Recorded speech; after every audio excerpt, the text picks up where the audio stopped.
Después de 10 años de que me excluyeran de cada viaje familiar por considerarme un amargado y sin dinero, compré una villa con vista al mar en las Bahamas. Cuando mi hermana se enteró y me pidió que su familia se hospedara gratis este verano, le dije, lo siento, pero ese lugar es solo para gente interesante. Colgó el teléfono y no ha vuelto a dirigirme la palabra. Me llamo Matteo, tengo 35 años y, durante la última década, he sido el hombre invisible de mi familia. El que no aparece en el itinerario de vuelos. El que recibe un llavero de recuerdo mientras los demás vuelven con quemaduras de sol, anécdotas privadas y risas compartidas. No siempre fue así. Hubo un tiempo en el que sí contaban conmigo. El cambio empezó cuando dejé de aceptar ayudas económicas y empecé a decir que prefería una vida más sencilla. Desde entonces, las invitaciones se fueron apagando sin ruido. Decían que yo era demasiado aburrido, que no tenía dinero suficiente, que no era lo bastante divertido como para justificar un pasaje extra. Y, durante un tiempo, terminé creyéndolo. Al principio no dolía tanto.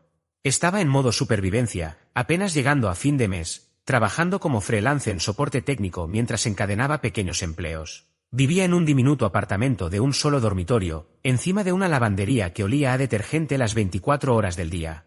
Las paredes eran tan delgadas que podía escuchar conversaciones ajenas sin intentarlo. Tenía sueños, claro, pero parecían ridículamente lejanos. Así que cuando mi hermana Giulia empezó a enviar fotos grupales desde Italia, su esposo Alessandro sonriendo con una copa de vino, sus 2 hijos posando con conjuntos de lino a juego, mis padres felices con helados en la mano, yo daba me gusta y seguía deslizando la pantalla. Me repetía que no pasaba nada, que ya me invitarían la próxima vez. Esa próxima vez nunca llegó. El verdadero quiebre ocurrió alrededor del 3er año. Era el cumpleaños número 60 de mi madre y la familia organizó un gran crucero para celebrarlo, Caribe, todo incluido, spa completo, actividades para niños, el paquete entero. Me enteré por mi primo Lorenzo, no por Giulia ni por mis padres. Cuando llamé a mi madre y mencioné el tema con cuidado, me respondió, cariño, pensamos que no te sentirías cómodo gastando tanto dinero. No hubo ofrecimiento de ayuda, ni conversación, solo una descalificación silenciosa, como si yo fuera un extraño observando desde afuera. Me gustaría decir que me defendí, pero no lo hice. Terminé la llamada con una risa educada y un no pasa nada. Esa misma semana pasé horas viendo tutoriales en YouTube sobre cómo reparar MacBooks rotos para poder pagar el alquiler. Por las noches me quedaba despierto preguntándome si algún día dejarían de verme como el fracaso de la familia. No era un delincuente. No causaba conflictos. Simplemente no ganaba lo suficiente. Y, al parecer, eso era imperdonable. Giulia, en particular, tenía un talento especial para la crueldad sutil. Comentarios envueltos en falsa preocupación, es una pena que nunca viajes, Matteo, te haría bien ver el mundo. O, deberías intentar ahorrar para un viaje, refresca mucho la mente. Lo decía alguien que no había trabajado a tiempo completo desde que se casó con Alessandro. Convertía la pasivo-agresividad en un arte. Un día de Acción de Gracias, en plena cena, sacó su teléfono y mostró a toda la mesa una presentación de fotos de su viaje a las Maldivas. Pensamos en invitarte, dijo mirándome directamente, pero Alessandro dijo que seguramente estarías ocupado con ¿qué es lo que haces exactamente? Cosas en línea, respondió él. Apreté la mandíbula, sonreí y me excusé para ir a la cocina. Mi padre me siguió y me dio uno de sus clásicos discursos de hombre a hombre, que casi siempre consistían en justificar a Giulia. Tu hermana no lo hace con mala intención, dijo. Simplemente vive en otro mundo. No te lo tomes personal. Pero siempre era personal. No me invitaban porque no veían valor en mí. Y ese tipo de juicio, viniendo de quienes se supone que deben quererte sin condiciones, te va vaciando por dentro. Deja un hueco silencioso donde antes había calor. Año tras año, el patrón se repitió. Nuevos viajes, nuevos destinos, nuevas razones para no incluirme. Una vez Giulia armó un escándalo en el chat familiar porque olvidé felicitar a su hijo menor por su cumpleaños. Había trabajado doble turno y mi teléfono se quedó sin batería. Cerró su mensaje con tal vez si realmente estuvieras presente para tu familia, te incluiríamos más. Esa frase se me clavó como un clavo oxidado en el estómago. Entonces empecé a desaparecer. No físicamente. Seguía respondiendo los mensajes de mi madre y asistiendo a alguna cena festiva ocasional. Pero emocionalmente me desconecté. Dejé de intentar demostrar que importaba. Volqué toda mi energía en el trabajo. Aprendí desarrollo front-end, luego back-end, después seguridad. Trabajé como freelance para startups, y poco a poco conseguí mis propios clientes. Fue lento, solitario e inestable, pero era mío. Alrededor del 7º año, algo empezó a encajar. Conseguí un cliente importante, una startup del sector viajes que creció de forma explosiva. Luego vino otro, y después una recomendación. Para el 9º año ya tenía una empresa formal, un equipo remoto y una tranquilidad económica que nunca imaginé. No se lo conté a nadie de la familia. No por venganza. Todavía no. Simplemente quería algo que fuera solo mío, libre de sus juicios y suposiciones. Por primera vez en mi vida adulta, sentía control. Tenía opciones. Entonces llegó la foto. Giulia la publicó en el chat familiar, ella y Alessandro con los niños, sonriendo frente a una villa de lujo en Santorini. El texto decía, un último viaje antes de que los niños vuelvan a la escuela. La vida es demasiado corta para no darse gustos. No respondí. Pasé de largo, como siempre. Pero algo dentro de mí se quebró. No por envidia, sino por cansancio. Estaba agotado de ser invisible, de que me subestimaran, de la mentira de que yo era aburrido cuando, en realidad, simplemente había dejado de esforzarme por su aprobación. Esa noche hice algo impulsivo. Abrí el navegador, busqué villas frente al mar en venta y empecé a mirar. No para demostrar nada, al menos no todavía, solo por curiosidad. Revisé propiedades en Bali, en la costa amalfitana, y finalmente, en las Bahamas. Allí estaba, una villa de 2 dormitorios frente a la playa, diseño moderno de vidrio, un tramo privado de arena, un precio impactante, pero no fuera de mi alcance. Reservé un vuelo la semana siguiente para verla en persona. Y de pie, descalzo sobre la arena tibia, viendo cómo entraba la marea, algo cambió en mí. Por primera vez no pensaba en demostrarle nada a Giulia ni a mis padres. Pensaba en tranquilidad, en mañanas con café y brisa marina, en escribir código con el sonido de las olas de fondo. La compré 2 días después. No se lo dije a nadie. Durante meses fue mi secreto. La amueblé poco a poco, contraté un equipo local para el mantenimiento y seguí trabajando de forma remota como siempre. Mi apartamento sobre la lavandería seguía siendo mío, mi base. Pero la villa era mía de otra manera. Representaba todo lo que dijeron que no podía ser: exitoso, interesante, aventurero. Ya no necesitaba su validación. Tenía algo mejor, algo real. Y entonces Giulia se enteró. Ahí fue cuando todo empezó a desmoronarse. Ella se enteró como siempre se enteraba Giulia, husmeando donde no debía y luego fingiendo que había sido pura casualidad. Todo empezó con un mensaje de voz. Aquella noche estaba trabajando hasta tarde. Llevaba horas concentrado, revisando errores y depurando un complemento de seguridad para uno de mis clientes más recientes. Tenía el portátil abierto, varias ventanas activas y la mente completamente metida en el código cuando vi la notificación en el teléfono. Una llamada perdida de Giulia. Un solo mensaje de voz. Eso ya era extraño.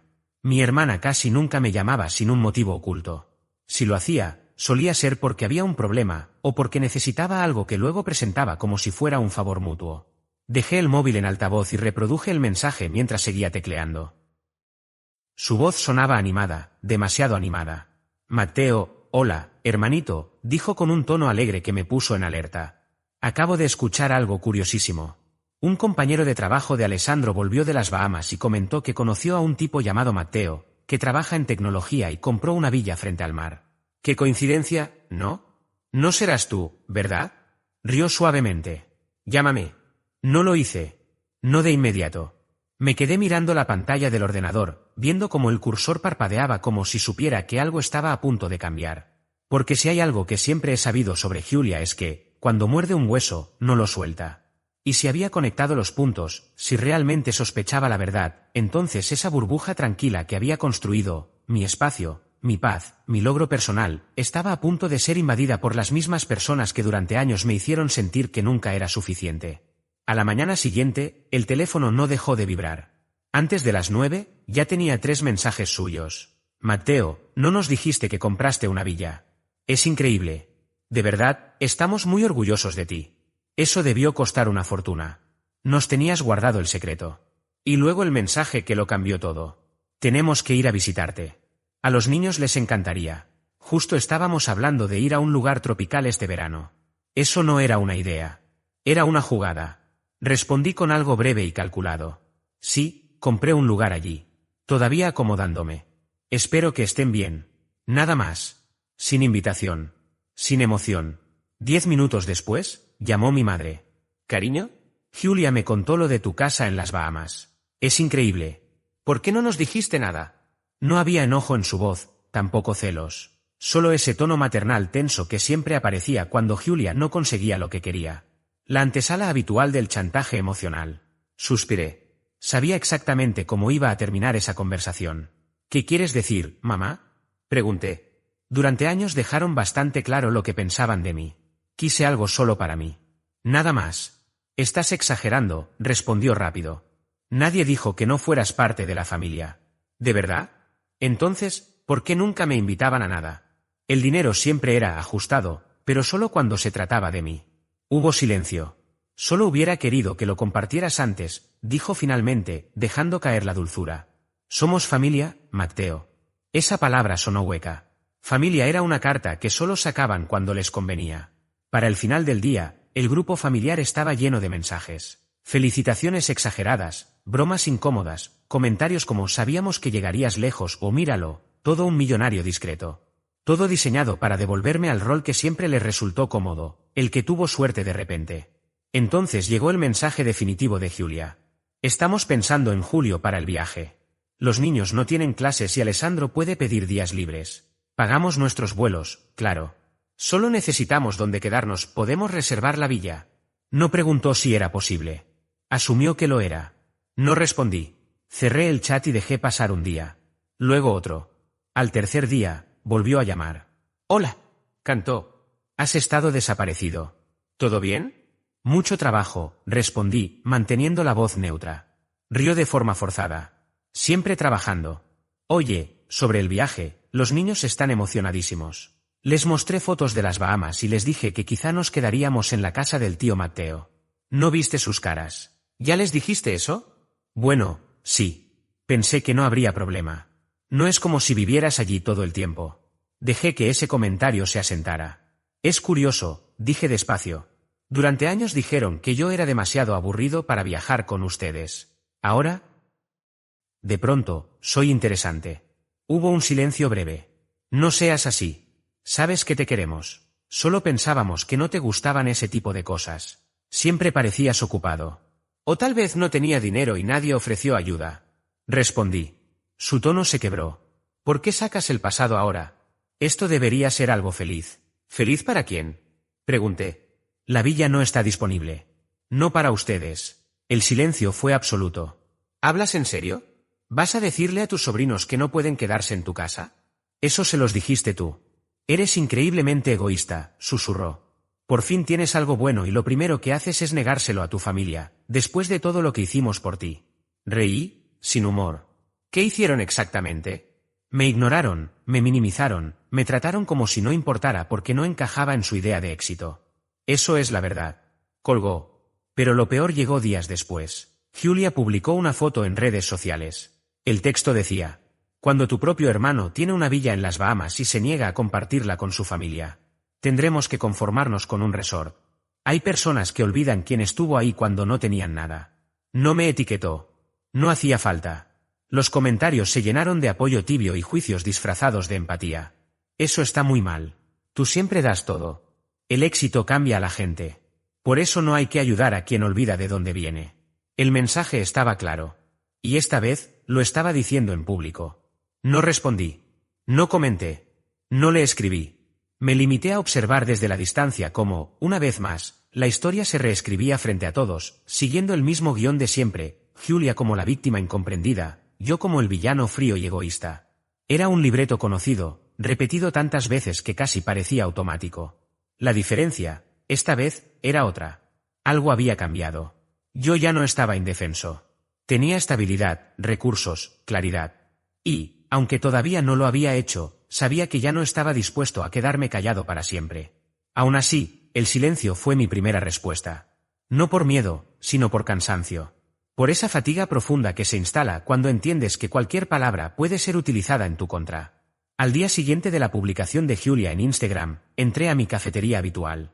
Ese lugar pequeño y discreto donde el ruido del exterior parecía no existir. Ahí sabían mi nombre, mi pedido exacto, incluso el hecho de que prefería sentarme en la mesa del rincón, junto a la ventana, donde podía trabajar tranquilo o simplemente observar sin ser observado. Pero apenas crucé la puerta, algo se sintió distinto. No fue inmediato. Fue sutil. Una incomodidad leve, casi imperceptible, como una corriente de aire frío. Chiara, la barista, preparó mi café como siempre, pero cuando me lo entregó, apenas levantó la mirada. No hubo sonrisa, ni comentario casual, ni esa charla automática de todos los días. Solo un «aquí tienes», corto y distante. Tomé el vaso confundido. Me senté. Intenté convencerme de que estaba exagerando, de que quizá ella solo tenía un mal día. Sin embargo, la sensación no desapareció. Entonces miré el teléfono. La publicación seguía ahí. Yo aún no había escrito nada. Pero los comentarios habían aumentado. Mucho. Y no eran de desconocidos totales. Eran personas que alguna vez formaron parte de mi vida, aunque fuera de manera periférica. El primero decía: ¿este es el mismo Matteo que trabaja en Juno Space Tech? Siempre me pareció tan buena persona. Qué pena ver cómo cambió. Otro comentaba: a mí me dejó de responder cuando le pedí ayuda con la web de mi pequeño negocio. Parece que el éxito se le subió a la cabeza. Y luego otro. Y otro más. Era una cadena interminable de conclusiones sin contexto, recuerdos deformados, interpretaciones convenientes. Nadie preguntaba. Nadie contrastaba versiones. Todos asumían. Todos completaban los espacios vacíos con la versión que mejor encajaba en el relato que Julia había sembrado. De pronto, yo, el que había pasado años reconstruyendo su vida en silencio, trabajando de madrugada, aprendiendo solo, evitando conflictos, me convertía en un símbolo. El estereotipo perfecto del tipo de tecnología que prospera y luego desprecia a los demás. Ahí fue cuando lo entendí de verdad. Esto ya no era una discusión familiar. Julia había activado una campaña de desprestigio deliberada. Y no se trataba realmente de la villa, ni del supuesto deseo de quedarse allí. Eso era solo el pretexto. Lo que ella quería era control. Controlar la narrativa. Controlar la imagen pública. Controlar esa versión de la realidad donde ella aparecía como la hermana considerada y yo como el resentido que había olvidado sus raíces. Me dolió más de lo que quería admitir. Seguía sin responder, pero el silencio ya no se sentía firme ni digno. Se sentía como una cesión. Como permitirle definir quién era yo ante cada persona que alguna vez nos conoció. Los días siguientes fueron peores. Aparecieron mensajes indirectos, comentarios ambiguos, llamadas bien intencionadas. Familiares con los que no hablaba desde hacía años reaparecieron solo para aconsejarme. Amigos en común me escribían sin decir nada concreto, siempre cerrando con la misma frase. Espero que puedan arreglarlo entre ustedes. Como si se tratara de una discusión menor. Como si todo fuera simétrico. No lo era. No éramos niños peleando por un juguete. Éramos adultos. Y yo estaba perdiendo una guerra que nunca quise iniciar. Ese fin de semana, mi madre me invitó a cenar. Dudé. Consideré decir que no. Pero la culpa, esa herramienta tan bien afilada en mi familia, volvió a imponerse. Llegué con una botella de vino, sonreí, intenté actuar como si nada estuviera pasando. La normalidad duró poco. Antes de que sirvieran el segundo plato, mi madre dejó el tenedor sobre el plato y suspiró de manera exagerada. Matteo, de verdad me gustaría que lo reconsideraras. No levanté la vista. Sentí el estómago tensarse. ¿Es tu hermana?, continuó. ¿Es familia? Apoyé la copa sobre la mesa con más fuerza de la necesaria. También es una abusiva, respondí. Y quizá la familia debería dejar de tratarme como si fuera reemplazable. Mi madre frunció los labios. Está dolida. Está avergonzada. No, la corregí. Está molesta porque, por primera vez, no puede controlarme. Mi padre carraspeó antes de intervenir. ¿Has cambiado, Matteo? Eso me atravesó más de lo que esperaba. ¿Te refieres a que por fin me defendí? No, dijo con calma. Antes eras amable, humilde. Ahora estás frío. Duro. Ese no es el hijo que criamos. Me fui después del postre. No levanté la voz. No cerré la puerta con fuerza. Ni siquiera me despedí. Algo se rompió esa noche, pero no de forma brusca. Fue un desgaste lento, silencioso. La comprensión definitiva de que, hiciera lo que hiciera, lograra lo que lograra, siempre sería una decepción mientras no les permitiera escribir mi historia por mí. Ese fue mi verdadero punto más bajo. No los años de escasez. No las noches de fideos instantáneos mientras aprendía a programar solo. No el rechazo social. Esto fue peor, alcanzar todo aquello que creí que me haría sentir suficiente, y descubrir que seguía solo, señalado como el villano de una historia que jamás pedí protagonizar. Corté el contacto. Dejé el grupo familiar en silencio. Ignoré llamadas. Incluso Chiara, en la cafetería, notó mi ausencia. Me escribió. ¿Todo bien? Hace días que no vienes. No respondí. Estaba cansado. Cansado de explicarme. Cansado de justificar límites básicos. Así que guardé silencio. Pero no me quedé inmóvil. Me refugié en el trabajo. No por ambición, sino por necesidad. El único espacio que seguía siendo completamente mío era el digital. Código. Reuniones. Estrategia. Expandí el equipo. Contraté a 2 desarrolladores junior. Externalicé el diseño. Reconstruí la web de la empresa desde cero. Cada mejora, cada proyecto cerrado, era un ladrillo más en el muro que estaba levantando alrededor de mí. Un muro sólido, profesional, seguro. Y entonces llegó el mensaje que lo cambió todo. Era de alguien que no conocía, Francesca. Se presentó como bloguera de viajes independiente. Había estado alojada en una villa cercana en Bahamas y escuchó hablar de la mía a través del cuidador local que yo había contratado. Dijo que él habló bien de mí. De mi trato. De mi forma de manejar las cosas. Quería hacer un reportaje.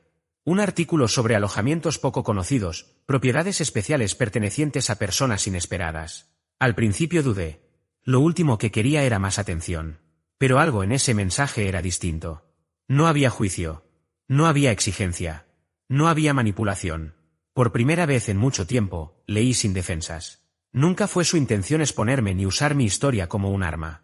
Desde el primer contacto quedó claro que su interés era genuino. Se mostró curiosa, respetuosa, incluso amable. No buscaba un escándalo ni un titular llamativo, sino comprender el proceso, el camino recorrido, las decisiones que me habían llevado hasta ese punto. Acepté después de pensarlo con calma. Ese mismo mes voló para verme y pasó 3 días completos en la propiedad.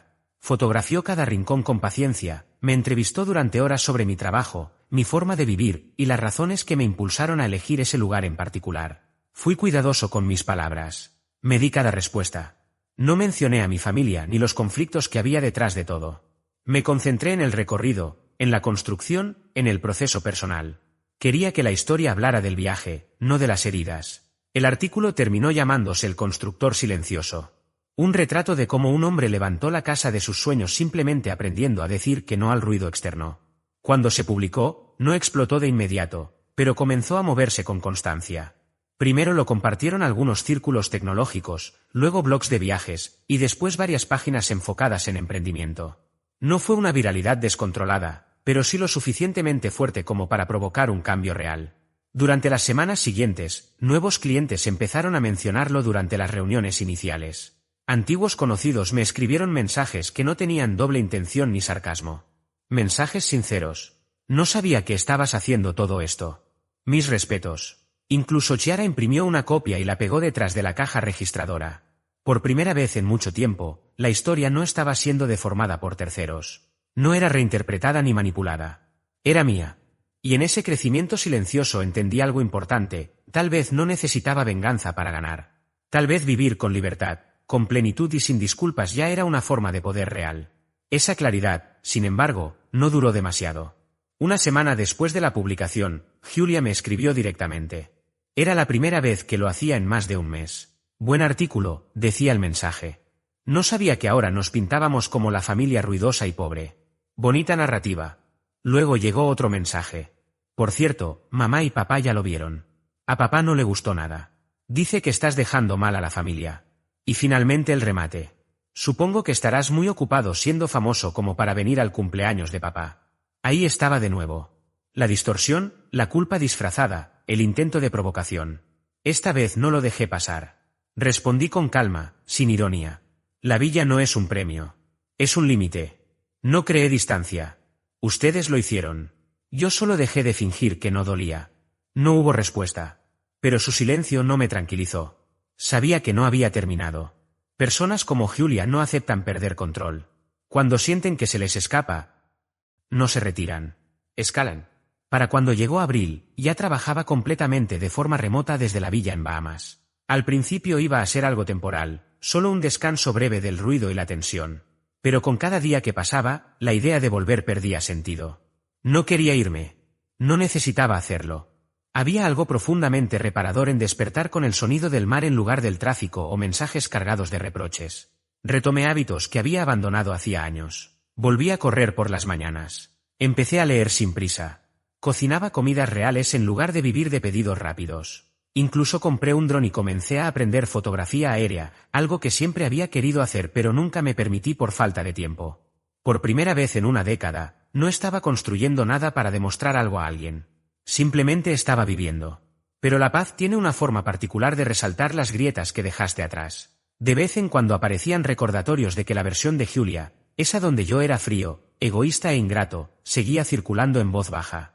Correos de primos lejanos preguntando si era cierto que había prohibido la entrada de Julia a mi casa.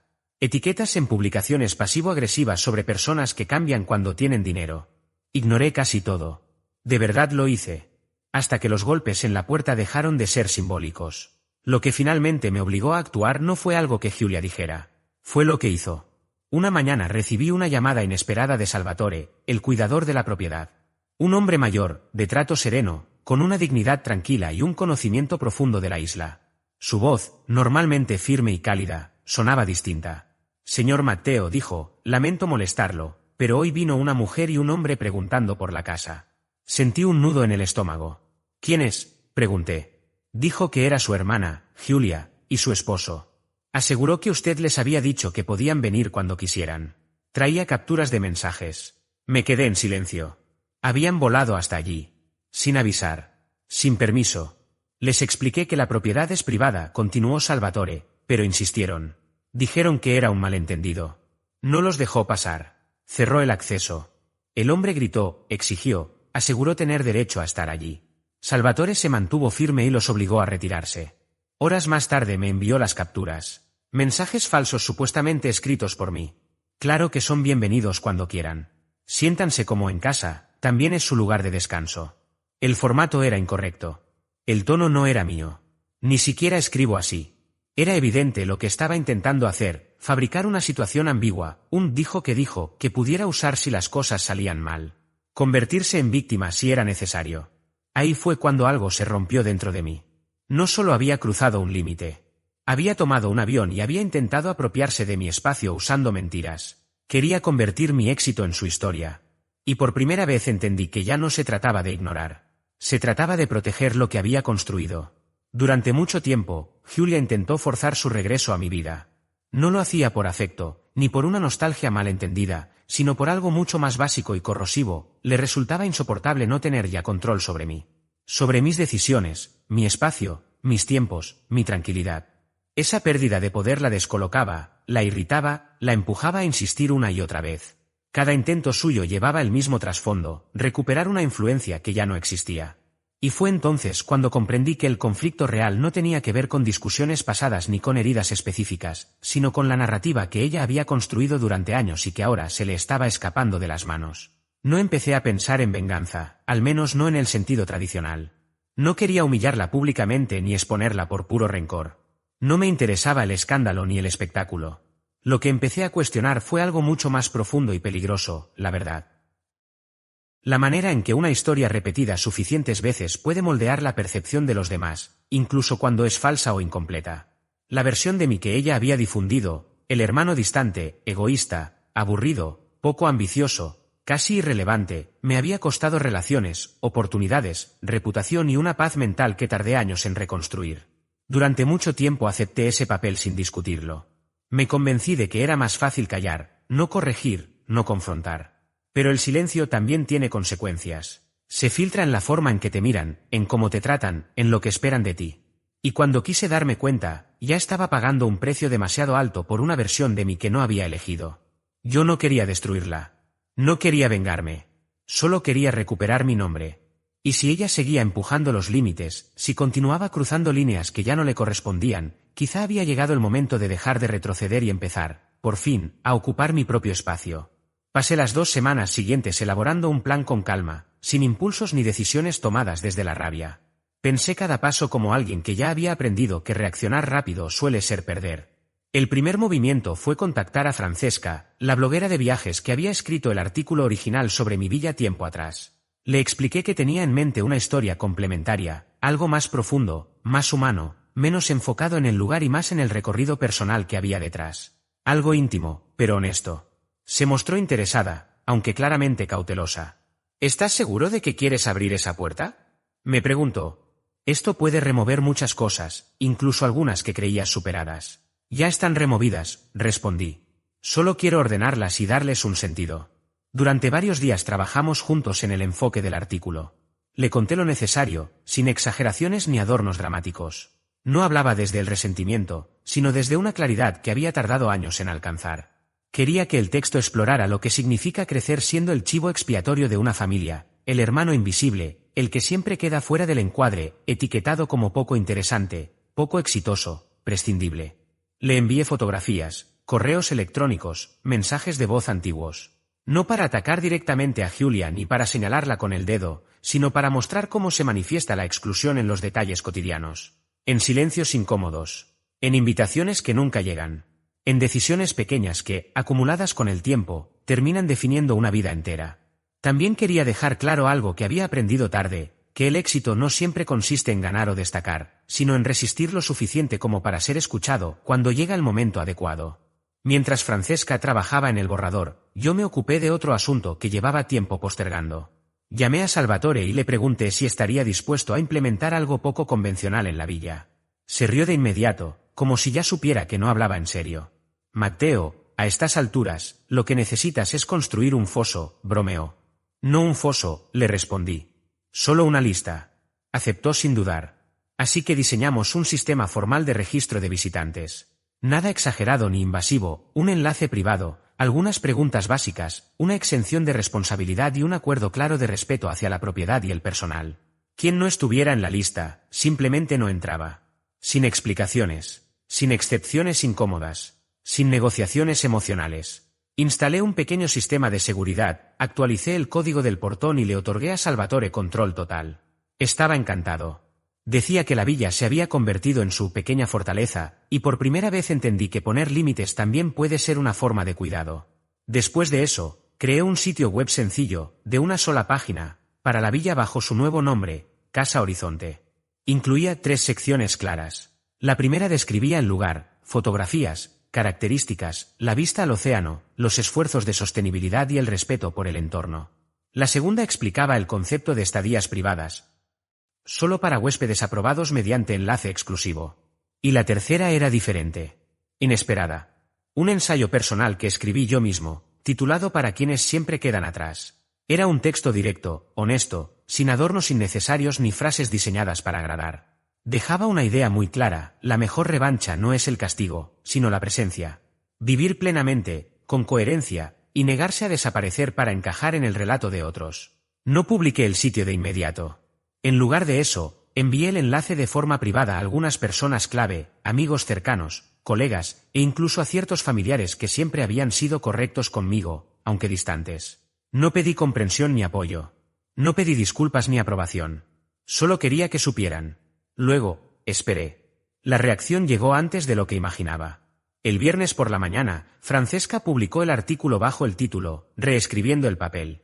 ¿Qué ocurre cuando la oveja negra construye su propio castillo? No era un ataque ni una denuncia. Era una reflexión profunda sobre familia, poder y control del relato personal. Incluía un fragmento de nuestra entrevista donde decía: uno solo puede ser invisible durante cierto tiempo. Después, o desaparece, o finalmente habla. En menos de 24 horas, el artículo empezó a compartirse. En menos de 48, llegó el mensaje de Julia. ¿De verdad estás intentando hacerme quedar como un monstruo frente a todo el mundo? ¿Qué te pasa? No respondí. Aún no había terminado. Ese mismo fin de semana, Salvatore volvió a llamarme. Sonaba divertido, casi satisfecho. Volvió, me dijo. Tu hermana. Esta vez vino sola. Se quedó mucho rato frente al portón. No dijo nada. Solo miraba la casa. No le pregunté cómo se veía. No lo necesitaba. Porque ya no se trataba de la villa, ni del lugar, ni de la propiedad. Se trataba de que, por más que lo intentara, no podía tocarla, ni manipularla, ni apropiarse de ella. Y lo que más debía dolerle era saber que la puerta había estado abierta una vez, y que fue ella quien decidió cerrarla para siempre. 3 días después, Julia rompió el silencio. Yo estaba sentado en el patio trasero de la villa, con el sol cayendo lentamente sobre el horizonte y la brisa moviendo la tela ligera de mi camisa, cuando apareció la notificación. Así que esto era lo que querías. Humillarme, hacerme pasar por la villana mientras tú juegas al mártir. Felicidades, Matteo.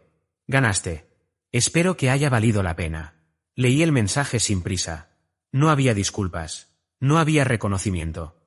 Solo culpa disfrazada de dignidad, victimismo envuelto en palabras firmes. Pero ya no dolía. Para entonces, el mundo empezaba a verme tal como era, y esa claridad lo compensaba todo. No contesté. No hacía falta. Las consecuencias ya estaban en marcha. El artículo siguió circulando, no de forma escandalosa, sino constante, sostenida, significativa.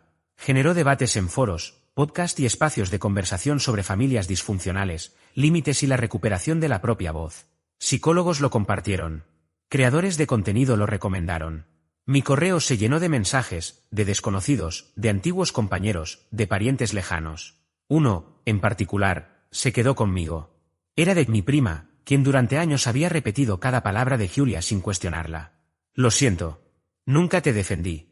No entendí por lo que pasaste. Leer tu historia me hizo replantearme muchas cosas. Gracias por escribirla. Ahí entendí algo fundamental. No había ganado nada. No había vencido a nadie. Simplemente había dejado de perderme a mí mismo. Otro de los mensajes que recibí llegó de Elena, mi tía. Años atrás, había sido ella quien me dijo, con una mezcla de condescendencia y falsa sinceridad, que yo era demasiado callado como para destacar en algo. Esta vez, sus palabras eran distintas. La villa es hermosa, Matteo. Pero tu paz lo es aún más. Ojalá algún día podamos ponernos al día, cuando tú lo decidas. Y ahí estaba el punto exacto en el que todo había cambiado, ahora las cosas ocurrían bajo mis términos. Durante años, cada interacción con mi familia se había desarrollado según sus reglas, sus tiempos y sus expectativas. Yo aparecía cuando resultaba conveniente, cuando encajaba en el molde que habían definido para mí. En el momento en que dejaba de hacerlo, simplemente desaparecía. Era ignorado, borrado, tratado como una nota al margen. Esta vez no hubo un giro impulsado por venganza. Al menos, no en el sentido clásico. Fue más bien el resultado de algo que llevaba demasiado tiempo esperando salir a la superficie, la verdad. Una verdad que ya no necesitaba gritar para hacerse notar. Entonces llegó el giro que jamás habría anticipado. Unas semanas después del intento fallido de Julia por irrumpir en mi vida desde la villa, ella y Alessandro se separaron. Al principio no fue algo público. Solo rumores discretos, publicaciones ambiguas, apellidos que desaparecían de perfiles en redes sociales, silencios demasiado evidentes. Con el tiempo, los detalles comenzaron a circular entre conocidos, antiguos amigos en común y chats grupales que yo ya no frecuentaba.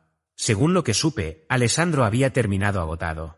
Cansado de la obsesión constante de Julia por las apariencias, de su necesidad de compararse, de quedar siempre por encima, de manipular cada situación para mantener una imagen impecable. Había observado durante años cómo me trataba, cómo me reducía, cómo me utilizaba como contraste para elevarse. Y, según una de las versiones que me llegó, le dijo algo que resonó con una ironía brutal. Si así tratas a tu propio hermano, ¿cuánto tiempo crees que pasará antes de que yo sea el siguiente? No pude evitar notar la paradoja. Quien durante una década me había hecho sentir invisible terminó siendo quien quedó fuera, mirando desde lejos. Y no porque yo atacara, ni porque explotara, ni porque decidiera enfrentarla. Simplemente dejé de ofrecerle material, no más explicaciones, no más reacciones, no más acceso a mi vida. Sin eso, su narrativa se desmoronó sola. Implosionó sin necesidad de que yo moviera un solo dedo. Más adelante, ya entrado el verano, mis padres volvieron a comunicarse conmigo. Esta vez el tono era distinto. No llamaban para convencerme de nada, ni para presionarme emocionalmente. La conversación fue pausada, casi frágil. La voz de mi padre sonó al otro lado de la línea. He leído tu artículo, dijo. Esperé. No sabía ni la mitad de lo que viviste, añadió. Guardé silencio. Entonces, por primera vez, no intentó justificar a Julia, ni minimizar lo ocurrido, ni pedir que dejáramos todo atrás por el bien de la familia. Solo dijo, debí haberlo visto. Eso es responsabilidad mía. No hubo excusas. No hubo defensas. Solo reconocimiento. Gracias por decirlo, respondí al final. No espero que regreses, continuó. Pero me gustaría formar parte de tu vida, si me lo permites. No como mediador, ni como solucionador de conflictos. Solo como tu padre. Le dije que lo pensaría. Y lo hice. Pero no de inmediato. Porque mientras más reflexionaba, más claro tenía algo. Hay capítulos que deben cerrarse por completo antes de comenzar otros. Y yo aún no había escrito la última página de ese. Todavía quedaba algo pendiente. Tiempo después, fui contactado por un canal documental de alcance medio, una de esas plataformas digitales que cuentan historias reales con producción cuidada y sin dramatismos forzados.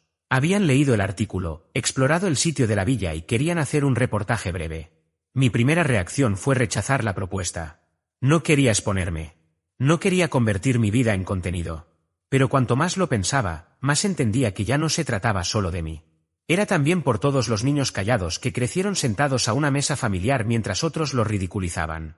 Por cada hermano aburrido excluido de planes y celebraciones. Por cada chivo expiatorio al que le enseñaron a agradecer migajas. Así que acepté. La grabación duró 2 días. Me filmaron en la villa, caminando por la playa, cocinando en la cocina abierta, trabajando en mi portátil, mostrando tomas aéreas que yo mismo había capturado con el dron. Conté mi historia sin rencor, sin acusaciones directas. No para señalar culpables, sino para mostrar cómo se ve la reconstrucción silenciosa. Como la dignidad no siempre llega con victorias estruendosas, sino con crecimiento constante y discreto. El último segmento se grabó en el patio trasero, con el sol descendiendo lentamente. Era el mismo lugar donde había leído el último mensaje de Julia. El entrevistador me hizo una pregunta final. Si tu hermana estuviera viendo esto ahora mismo, ¿qué te gustaría que supiera? Me tomé un momento antes de responder. Que la paz no es algo que se pide, dije. Es algo que se construye. Y cuando pierdes el derecho a formar parte de la paz de alguien, esa persona no te debe una segunda oportunidad. Ese fragmento comenzó a circular con rapidez, mucho más de lo que yo esperaba. Esta vez, el mensaje no se deformó ni se reinterpretó. Llegó claro. Llegó completo. Las reacciones no hablaban de polémica ni de bandos, sino de identificación. Personas desconocidas me escribían para contarme episodios similares, para decirme que por primera vez se habían sentido representadas sin necesidad de gritar ni exagerar. No era ruido. Era reconocimiento. Después de eso, Julia desapareció por completo. No hubo mensajes tardíos, ni intentos de explicación, ni reproches disfrazados de nostalgia. Guardó silencio tras el documental, tras el artículo que superó cifras impensadas, incluso después del episodio de podcast en el que participé, titulado De la exclusión a la autonomía. Simplemente dejó de estar. Tal vez no se fue. Tal vez se quedó sin una historia desde la cual sostenerse. Con el tiempo entendí algo esencial: hay personas que solo existen mientras pueden moldear el relato. Cuando pierden ese control, se diluyen.